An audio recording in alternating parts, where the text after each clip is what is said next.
दोस्तों नमस्कार, मैं Kamal Kumar crime YouTube channel में आपका स्वागत है। हमें उम्मीद है कि आप स्वस्थ एवं मस्त होंगे। डेली मेल की रिपोर्ट के मुताबिक 16 मई 1980 की सुबह मेरी अपनी 8 साल की बेटी बेथ के साथ सैलून के लिए निकली। दोपहर को जब वो बाहर आई तो गाड़ी के पास पहुंची तो एक शख्स ने उनके पीछे बंदूक तान दी और कहा, जैसा मैं कहूँ वैसा करो वरना गोली मार दूंगा। जरा सोचिए, आप स्कूल में हैं, किसी टीचर ने आपको कम मार्क्स दिए तो आप क्या करेंगे? ज़्यादा से ज़्यादा घर आकर गुस्सा निकालेंगे। लेकिन एक शख्स ने अपनी टीचर से बदला लेने के लिए 15 साल का इंतज़ार किया। यह घटना है साल 1980 की। मैरी स्टोफर नाम की टीचर अमेरिका की मिनीसोटा में पति और 2 बच्चों के साथ रहा करती थी। ये लोग पूजा पाठ के लिए अक्सर फिलीपींस जाया करते थे। 20 मई 1980 को उन्होंने फिलीपींस जाना था, लेकिन ज़िंदगी खौफनाक रुख लेने वाली है यह नहीं जानते थे। डेली मेल की रिपोर्ट के मुताबिक 16 मई 1980 की सुबह मेरी अपनी 8 साल की बेथ के साथ सैलून के लिए निकली। दोपहर को जब वो बाहर आई तो गाड़ी के पास पहुंची तो एक शख्स ने उनके पीछे बंदूक तान दी और कहा कि जैसा मैं कहूँ वैसा करो वरना गोली मार दूंगा। उस शख्स ने मेरी और उसकी बेटी को अपनी कार में बैठाया और निर्देशों का पालन करने के लिए कहा। रास्ते में उसने एक जगह दोनों को उतारा और दूसरी कार के पास ले गया। उसने माँ बेटी से उस कार की डिक्की में बैठने को कहा। जब मेरी ने कहा कि वह इसमें बैठ नहीं पाऊंगी तो उसने ज़बरदस्ती डिक्की में दोनों को ठूंस दिया और मुंह पर टेप लगा दी। लेकिन रास्ते में खेल रहे 2 छोटे बच्चों ने ऐसा करते हुए देख लिया। इसमें 6 साल के जेसन विल्कमैन ने उससे आकर पूछा कि क्या कर रहा है। इसके बाद उसने जेसन को भी डिक्की में माँ बेटी के साथ ठूंस दिया।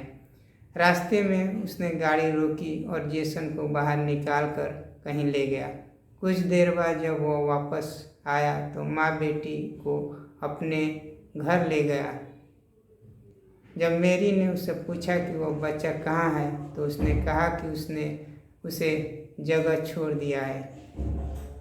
इसके बाद उसने माँ बेटी को लोहे की जंजीरों में बांधकर अलमारी में बंद कर दिया, जहाँ वे खड़ी रह सकती थी। उन्होंने पूरी रात खड़े खड़े बिता दी। इसके बाद मेरी को दूसरे रूम में ले जाया गया, जहाँ वहाँ उसने पूछा कि क्या वह उसको जानती है। मेरी ने नहीं में जवाब दिया।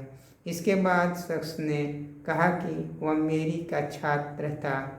उसने मैथ में उसे 9वीं कक्षा में B ग्रेड दिया था, जिसकी वजह से उसको न तो किसी अच्छे कॉलेज में दाखिला मिला और ना ही नौकरी। उसको मजबूरी में ताइवान की सेना में काम करना पड़ा। इस शख्स का नाम है मिंग सेन सी। उसने मेरी से बदला लेने के लिए 15 साल का इंतज़ार किया और काफ़ी प्लानिंग भी की। इसके बाद उसने मेरी को कैमरे के आगे कपड़े उतारने को कहा। उसने मेरी के साथ अप्राकृतिक रूप से रेप भी किया। इसके बाद वह हर रोज़ मेरी के साथ रेप करता था। मेरी की हिम्मत हर दिन के साथ टूट जाती थी, लेकिन बेटी के कारण वह कुछ नहीं कर पा रही थी। इसके बाद जब 53वां दिन आया तो मेरी ने देखा कि जंजीर थोड़ी ढीली सी हो गई है। उसने किसी तरह खुद को जंजीरों से छुड़ाया और पुलिस को इन्फॉर्म किया। पुलिस ने आकर माँ बेटी को बचाया। पुलिस ने मिंग को गिरफ्तार कर कोर्ट में पेश किया। वहाँ उसने बताया कि उसने जेसन की हत्या पहले ही कर दी थी। उसने यह भी कहा कि मेरी को पसंद करता था, लेकिन जब उसने उसे B ग्रेड दिया तो वह आग बबूला हो गया। इसके बाद उसने 15 साल तक प्लानिंग की। मेरी से वह इतना गुस्सा था कि कोर्ट में भी उसे मेरी पर अटैक कर दिया था, लेकिन पुलिस ने उसे ऐसा करने नहीं दिया। कोर्ट ने उसे 3 वर्ष की गैर जमानती सज़ा दी। साल 2010 में उसको जमानत मिल सकती थी, लेकिन जब मेरी ने कोर्ट से कहा कि उसको अब भी मिंग से खतरा है, जिसके बाद कोर्ट ने जमानत अर्जी खारिज कर दी। अभी भी मिंग जेल में कैद है। दोस्तों बस इतना ही, फिर अगली वीडियो के साथ हाजिर होंगे। नमस्कार।